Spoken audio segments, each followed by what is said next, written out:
अस्सलाम वालेकुम नाज़रीन, हमराज न्यूज़ के साथ मैं हूँ बतूल और मैं हूँ रबिया साबिर। एक नज़र आज के इलाकाई खबरों पर।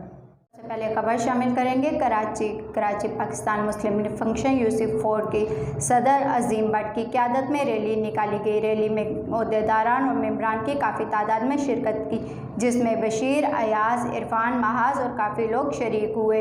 रैली के इख्तिताम पर जलसा गाह में सदर अजीम भट्ट और ओहदेदारान ने रैली में शरीक शुरका और जलसा गाह में शरीक शुरका का शुक्रिया अदा किया और इंतज़ामात की तारीफ़ की। जैकबाबाद में 23 मार्च यौम पाकिस्तान के हवाले से खोसा कौम के चीफ सरदार सखी अब्दुल रज़ा खान खोसा की जानिब से पाक फौज के हक़ में शानदार रैली निकालने का ऐलान किया, जिसमें लाखों की तादाद में खोसा कौम के अफराद की जानिब से कादरपुर से जैकबाबाद तक रैली निकाली जाएगी। रैली में मीर तारिक खान खोसा, हाजी जाहिद खान खोसा भी शिरकत करेंगे। रिपोर्ट मुख्तियार खान खोसा, जैकबाबाद, हमराज न्यूज़।